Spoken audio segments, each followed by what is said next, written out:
Hey, can you keep your microphone off, please? I find it really obnoxious when you do that. Yes, you. Tang Kok Thing. Thank you so much. Okay, here we go.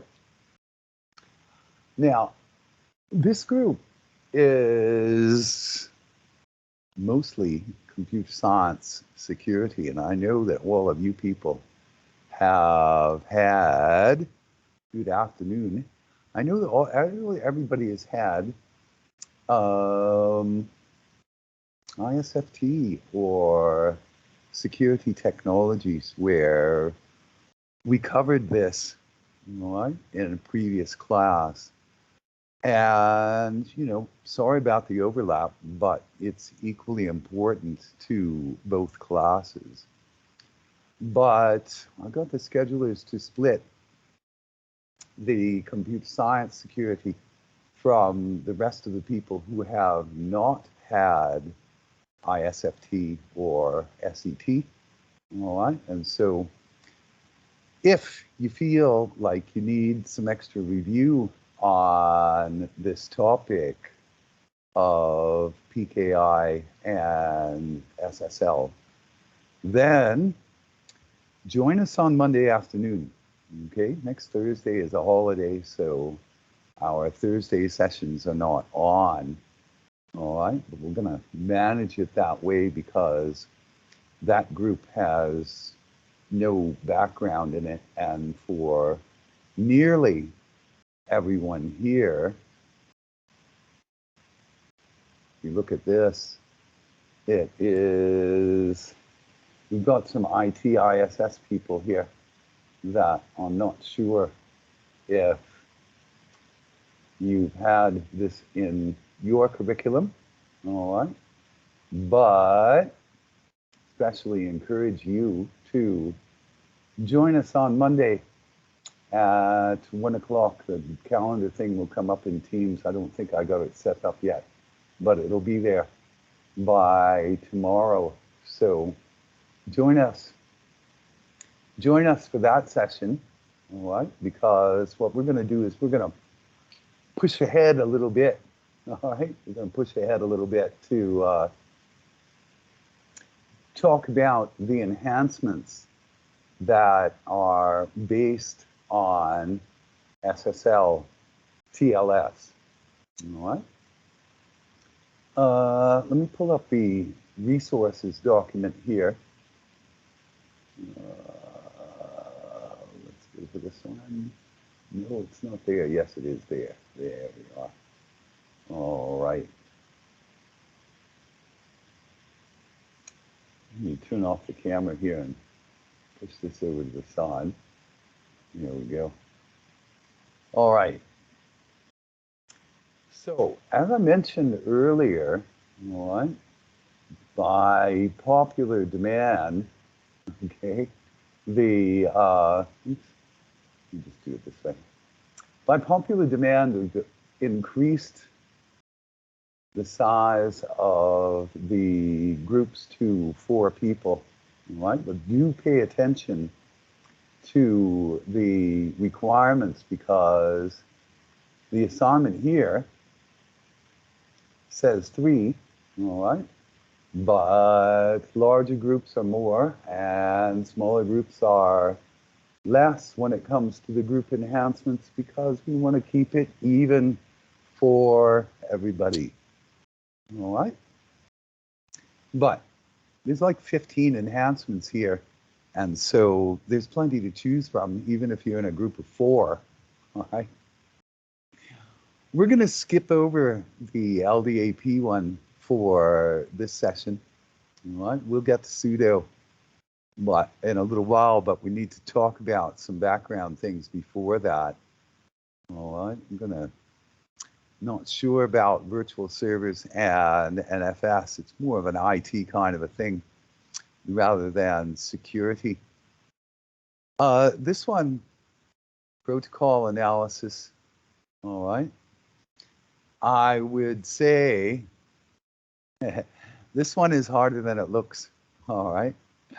And I think for the people in this group, the people who are continuing on in security, I would definitely disrecommend this enhancement, even though there is a video, all right, because I think it needs some rework. I'm not really happy with it, all right? And so just take it for what it's worth, all right? I would say this enhancement is more tedious than it looks, and I think in the case of everybody in a security specialism, you probably want to use Wireshark, and we can talk about Wireshark here, all right? Because we've got a special page on how to, the easy ways to get it configured and to use it with our network of virtual machines. So we'll get to that on another forthcoming Thursday, all right? Syslog server, we'll talk about that. That's for everybody, cross-system multi-tail, all right? But down here with S-Tunnel and the next one, which is OpenVPN, all right? These two are very definitely in your zone, all right? Because these are the ones where we apply SSL TLS. Both of these use SSL TLS to secure communications. The difference between them is that they work at different layers of the protocol stack. And the easy way to see that is with some PowerPoint, okay? Easy way to see that is with some PowerPoint. So this one, we're going to dive in a little bit in the middle here. Let me just,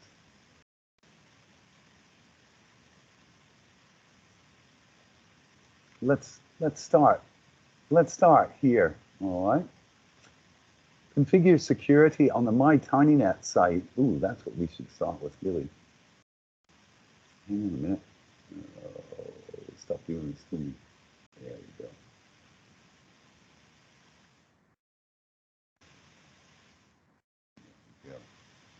All right, and come down here, we've got SSL and SSH, all right, and there's S-Tunnel, OpenVPN, and Smoother SSH, all right? Now, we're not going to talk about Smoother SSH. We've got nothing on the assignment that is related to this one, all right? It's just kind of there for completeness. But S-Tunnel is number 8, and OpenVPN is number 9. All right, so these resources, all right, this one is about securing communications between all of our servers using SSL, as it says here, okay? And this is the key point, right?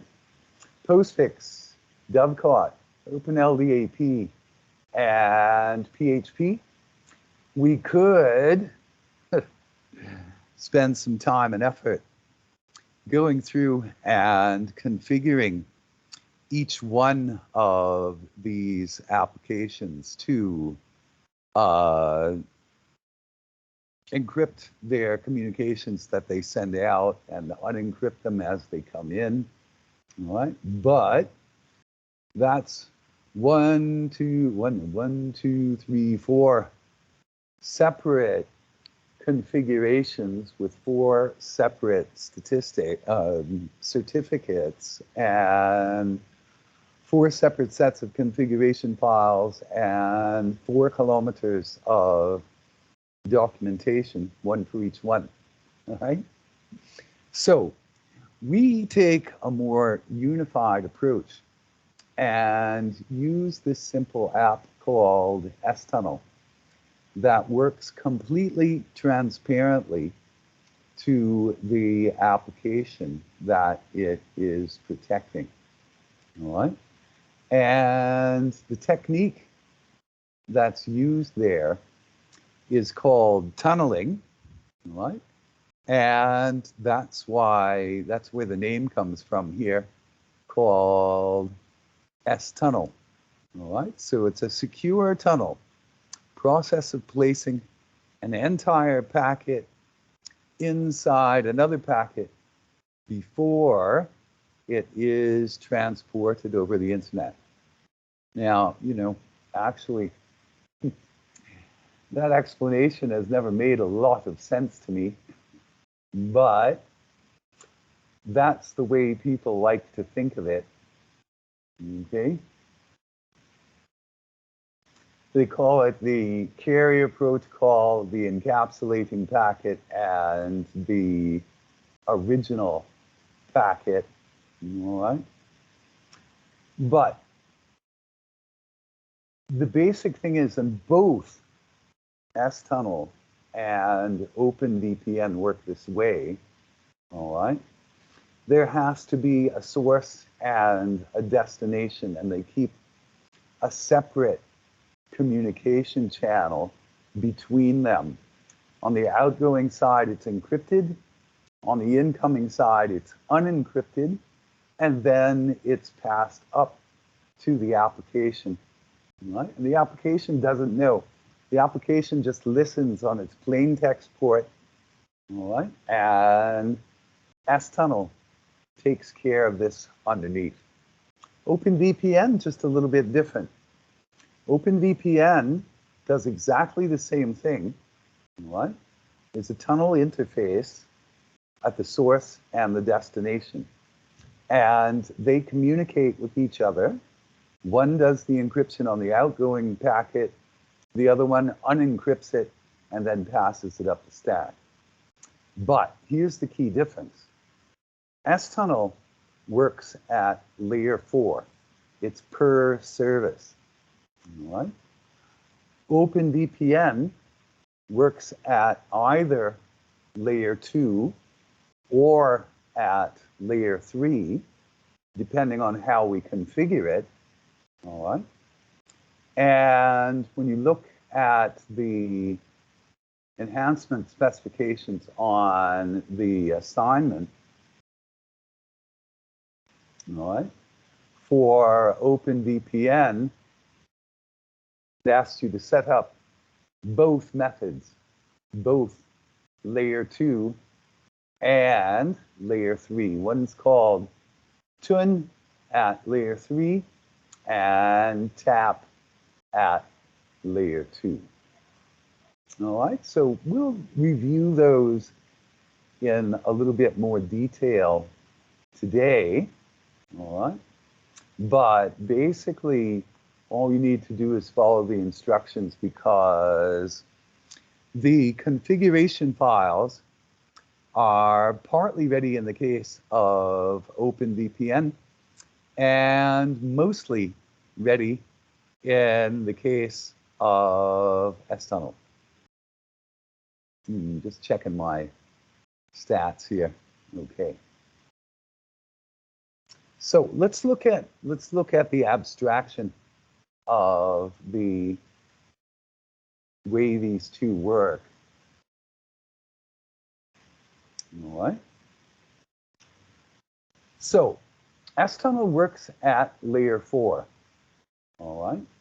So what it does is we have to tweak things around a little bit on the client side, all right, to have the outgoing packets not sent directly, all right? So the way our web server is configured, the way Squirrel Mail and PHP LDAP admin are set up, all right? when they want to communicate with the LDAP server, by default, they communicate directly on port 389. Let me just back up one more slide here. Okay. For all of our common protocols, though, there's a plain text port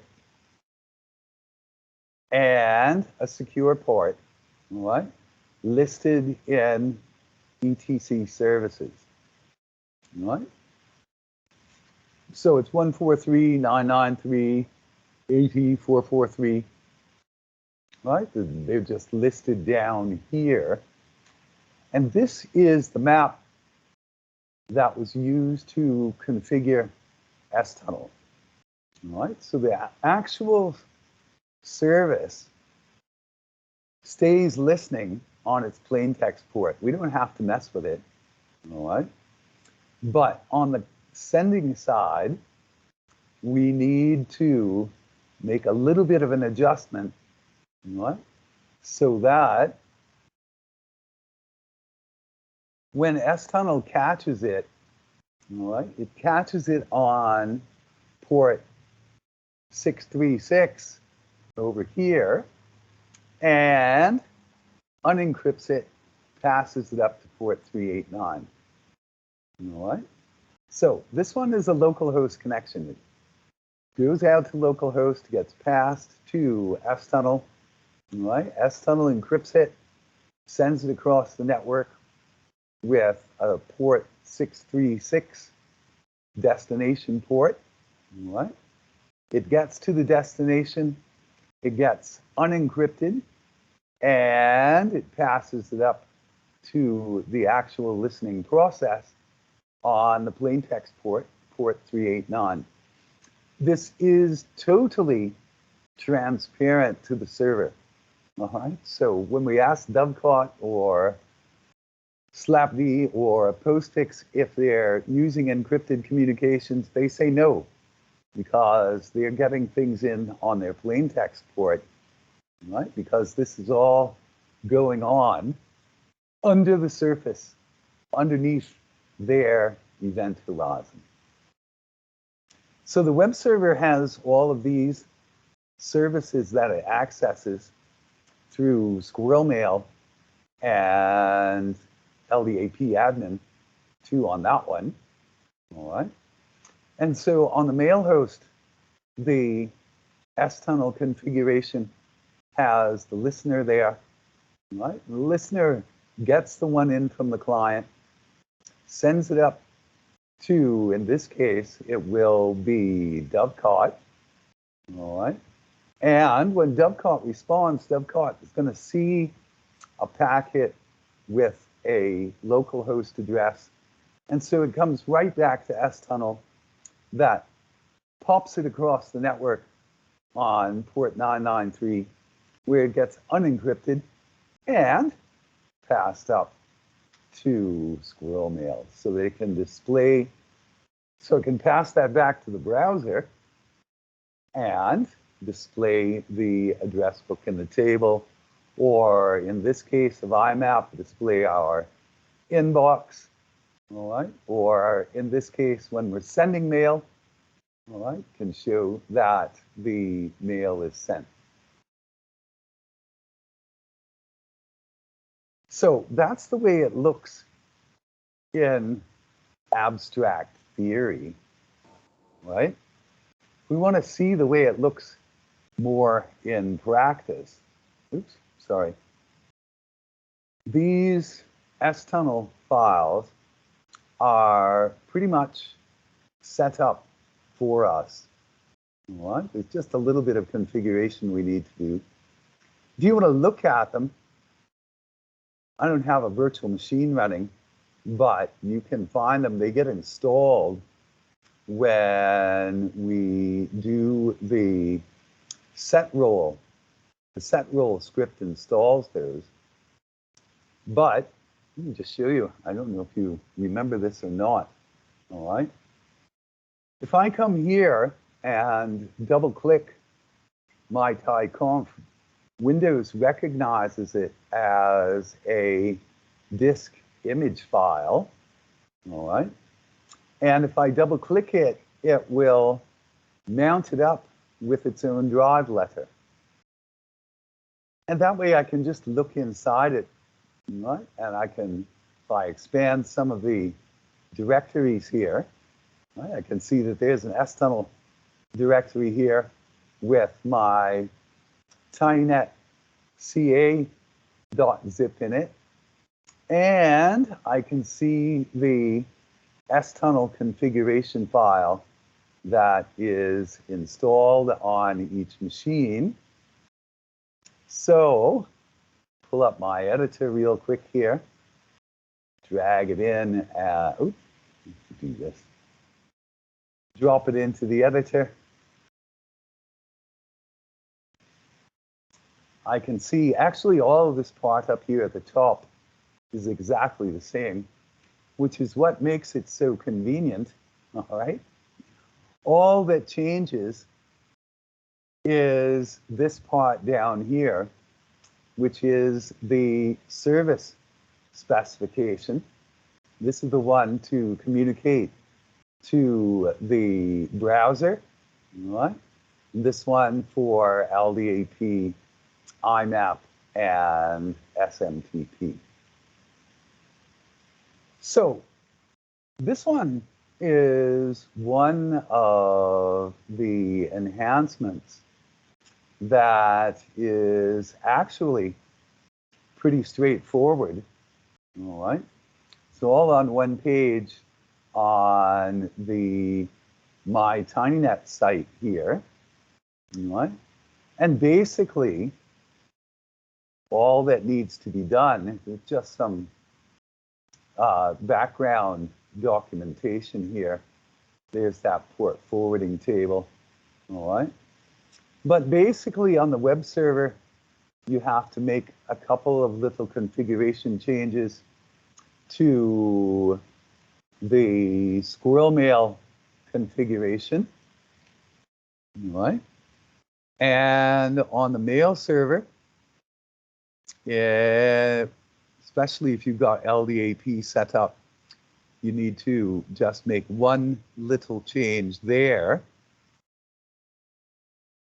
Then it's just a matter of getting the trusted root certificate for the MyTi CA installed here, TinyNet CA, right? You can see that there's a link for that when you open the default Monkey web page in your browser on Windows. I don't know if you've noticed it or not, but there's a link there to download the TinyNet root CA certificate, okay?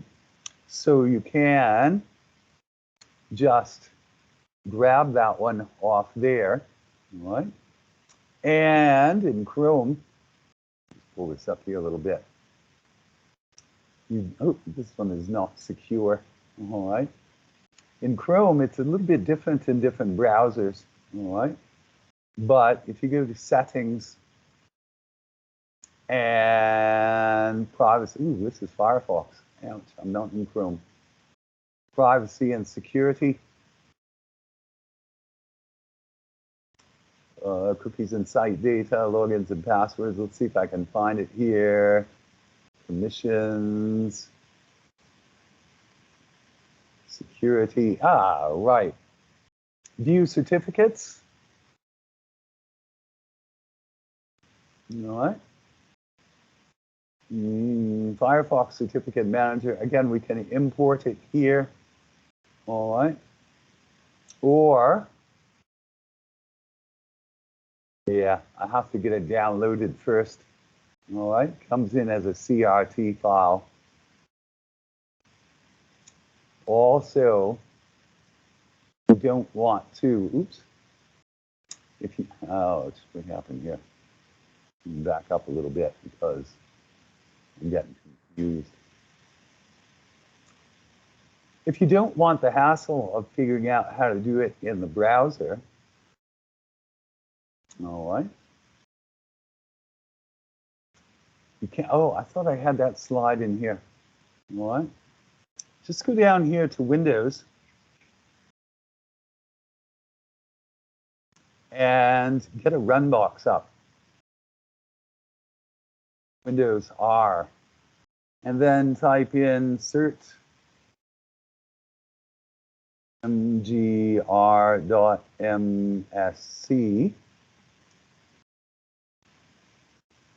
All right.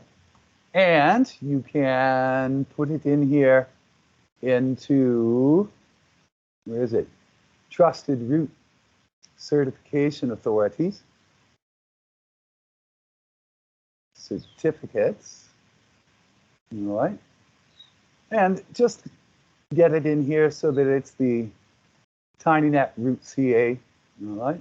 This is exactly, pretty much exactly the interface that Chrome will give you. All right. Chrome is a little bit easier than Firefox, but actually they're adding it into the Windows certificate store. So it should be available, to any of your browser. The one thing to remember is if you want to get the HTTPS connection, all right, the way the certificate requirements work nowadays is that they has to be either a domain name or an IP address, all right? Our Windows cannot use our gateway DNS, all right? We don't have that set up. Can't use the gateway DNS. So we have to use the IP address. And this IP address is already in the certificate. So usually the process is very, very smooth. Very, very smooth. Yep. Yeah. Why we'll use Wireshark when we encrypt and use OpenVPN? Good question. All right. Good question. There's very little point to capturing the encrypted communications, but if you can catch the plain text one, you're in great shape. Okay. So Wireshark can do that for us. And again, I want to leave that for a little while, all right? Because one of the cool things about S-Tunnel is you can always do a little configuration tweak to bypass it, all right? Because unless you set up some IP tables firewall rules, which is something that we'll do in a week or two, all right? Where was that back here? All right. Unless you set up some IP tables firewall rules, you can still use the plain text port to communicate just by reversing the small changes that you make here on the web server. Okay? And so, ouch, man, that's what you need. That's the way, and it's a good point. That's the way you need to think when you are doing red team, blue team exercises for ethical hacking, incident response, that sort of thing. Okay, and so it's a good point, all right, but we've got time to explore that. So, let me back here for a minute, all right.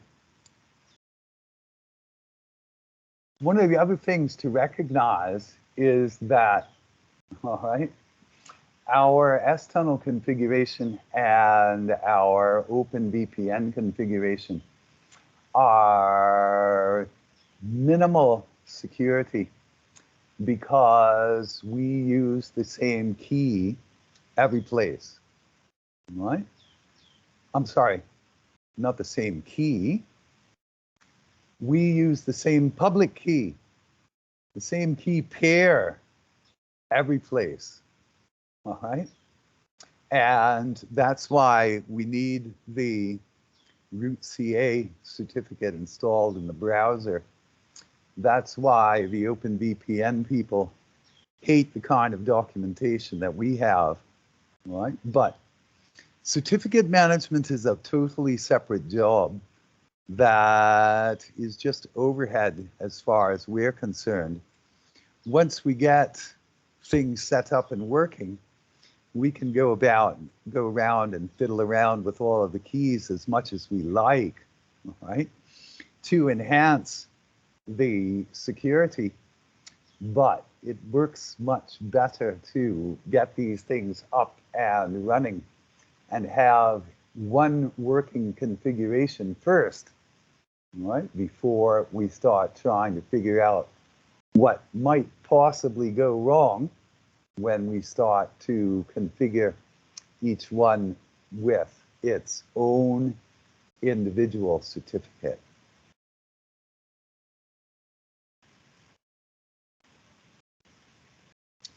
Okay, so let's talk a little bit about OpenVPN. Hang on a minute, let me just pull this up here.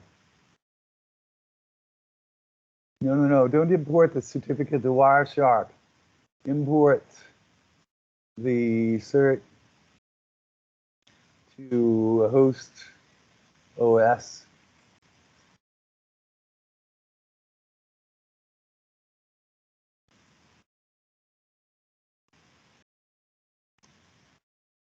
For HTTPS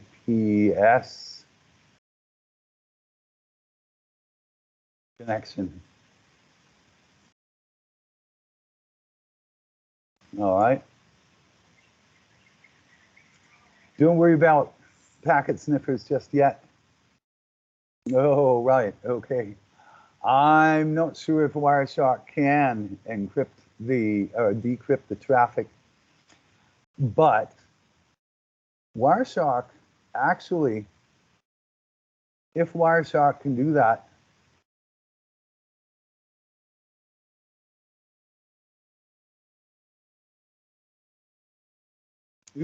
that it will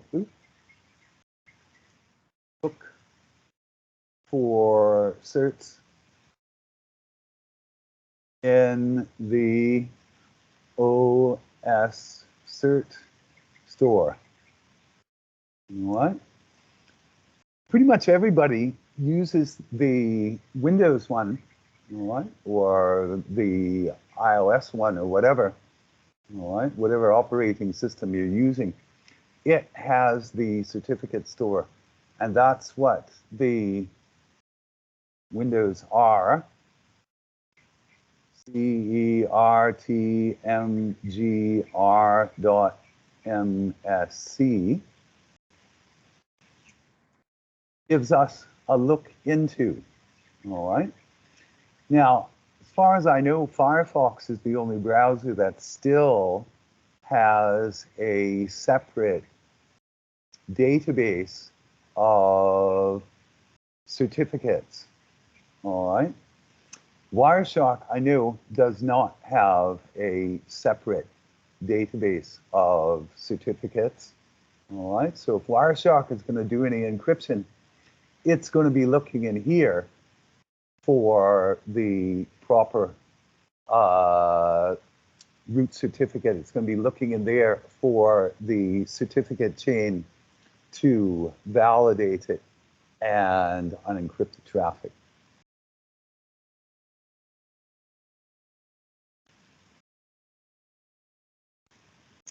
Okay. Now, as I mentioned, since STunnel works with port forwarding, the port is part of the layer 4 TCP packet. So STunnel is working at layer 4. But if we want to just encrypt everything that's going from point A to point B, back again, Alice and Bob, all right? Then we look to the VPN, the virtual private network. It does exactly the same thing, except its endpoint is different, all right? It uses what they call a virtual network adapter, right? Rather than just looking at the layer 4 packet, it moves down the stack a bit.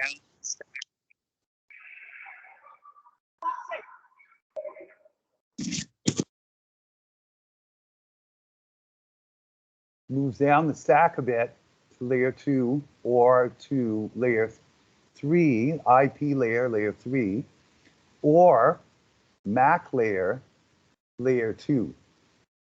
Okay, but it works exactly the same way. Now, there's an alternative called IPsec. Some people like to call it IPsec. All right, that's an internet standard. And it takes about 30, well, 37, I think was the last count that I made, 37 standards documents to define this one. It is pretty complicated, all right? So we're not going to dive into that one, even in principle, all right? But S-Tunnel is a very nice way to work it. And technically, what we're setting up is what would be called a VPN concentrator, okay? We're going to be a very, very simple one, right? But VPN concentrator usually refers to dedicated hardware for doing this, all right? And Linux is a generalized operating system. So a firewall technically would refer to dedicated hardware to filter traffic as it passes through. But we can create a Linux firewall the same way, right? And so, I don't know. Anyway, VPN concentrator is not an important term for us, all right? It's just that if you're ever thinking about what's the difference between this and a VPN concentrator, the answer is none, no difference. Yeah. Oh, actually, I overstated the case. It's actually only 29 standards documents to describe IP, secure IP, IPsec, if you like. All right? But OpenVPN, as we say, uses what they call a virtual network adapter. All right? It's called a TUN device for layer 3 and a TAP device for layer 2. And just like S-Tunnel, there has to be one on the sending end, one on the receiving end, one to encrypt the outgoing, the other one to catch it and unencrypt it before it moves on up the stack and across the local subnet.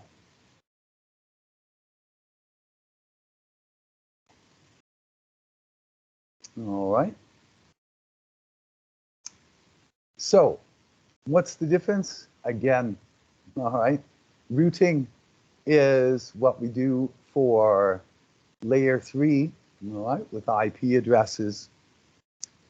Bridging is what we do at layer 2 with MAC addresses. Again, this taxes your memory a little bit from your introduction to networking, all right? But both methods are used, all right? TUN Layer 3, definitely the most common. All right. TAP, people need it for special services. All right. Like printer sharing, and especially if we have a mix of Linux and Windows machines on the same network, right? Windows likes to do its sharing at the Ethernet layer, right? Some multi-user games, from what I understand, also like layer 2 communications better than layer 3, right? So that's where the TAP device fits in the picture. It's a little bit more specialized than the way the layer 3 TUN device is used, right? But they are equally easy to set up.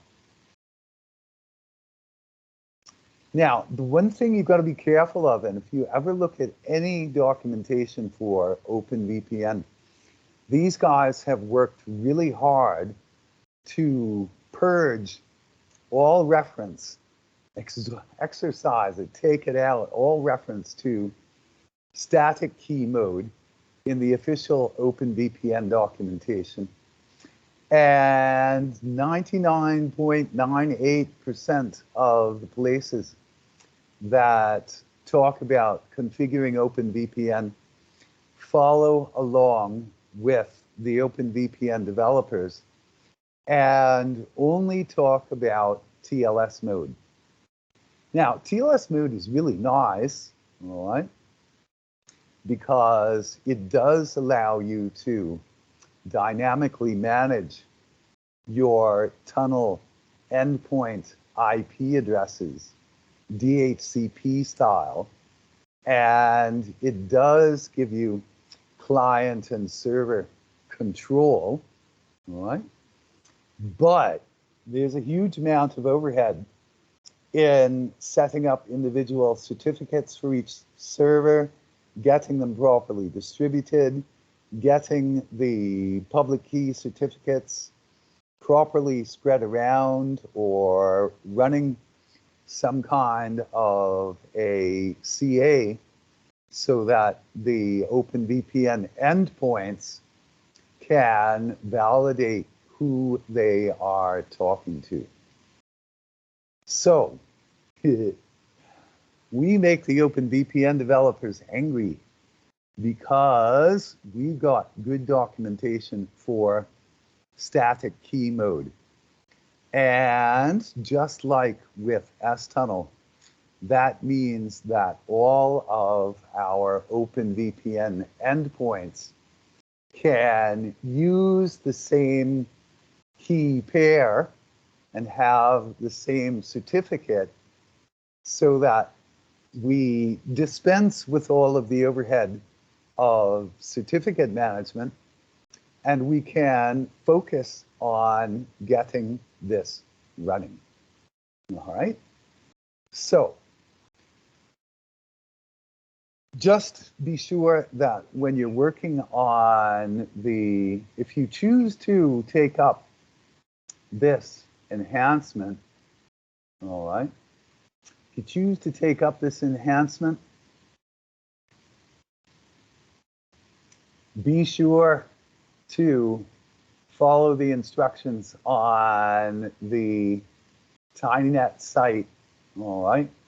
Because if you look anyplace else, you're going to get caught in a maze of much more complicated documentation about generating keys and distributing certificates and a whole bunch of new configuration commands that are not really necessary to get this set up and running in its simplest form. All right? And once it's set up and running in its simplest form, then we can go on and enhance the enhancement. All right? So, relative to the MyTinyNet site, all that's necessary for this enhancement is from getting started down to getting real. All right, let me just take a minute to explain that just a little bit.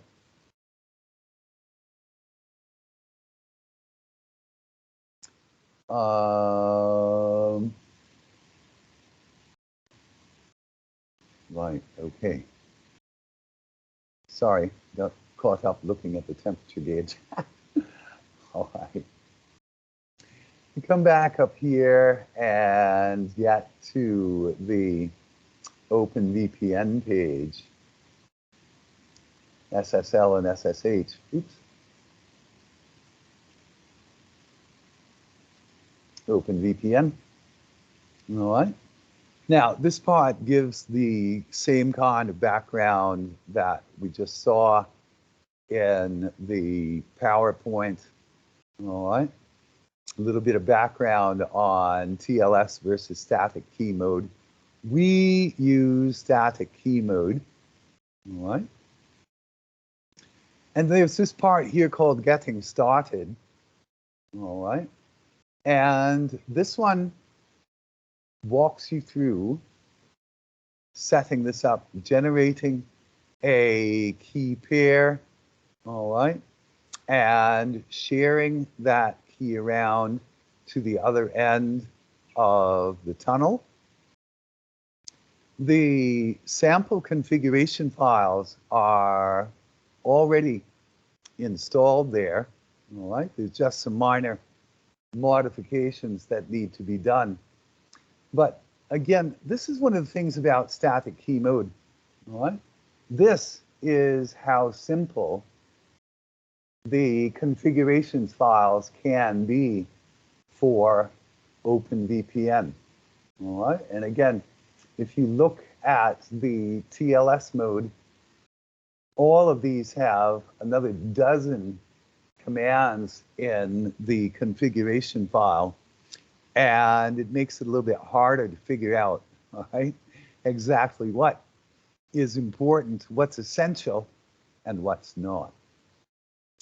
So these sample configuration files are there, all right. The differences are highlighted, all right. You look at the differences here. The TUN layer 3 connection, all right, is a point-to-point connection using exact IP addresses, all right? Source, destination, all right? And on this side, the ones are reversed, all right? For the TAP connection, it uses a subnet mask, all right? And those are in the sample configuration files already. So that saves you a little bit of work. Roll this back over here a little bit more. All right. A little bit of explanation on each of those directives. All right.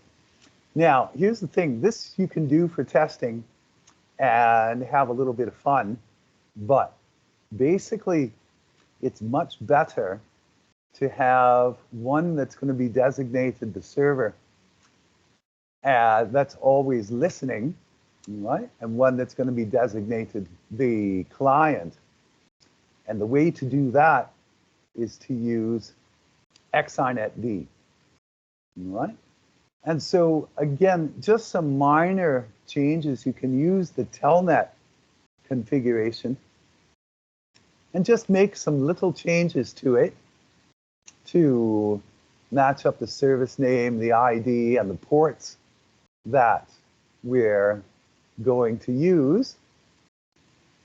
And you can get a connection and send a ping across the tunnel. Now, this is the simplest possible connection. Let me come back up here. Right, okay. Now, this is the simplest possible connection between our two OpenVPN endpoints. That's what getting started is about.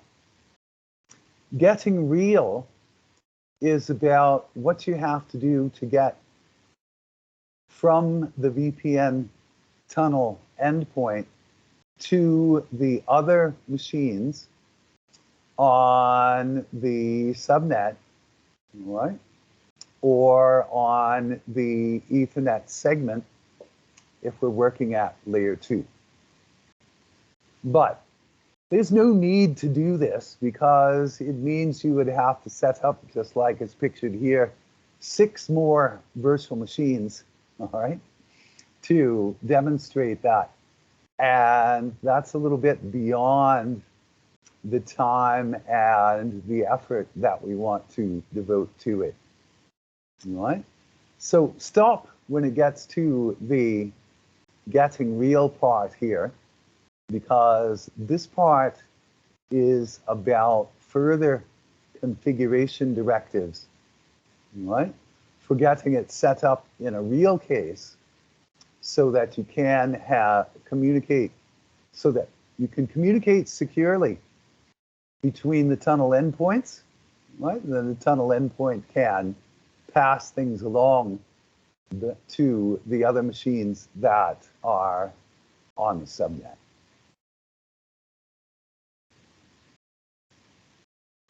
Okay, that puts us pretty close to the time where we should be getting on with our QR code action here.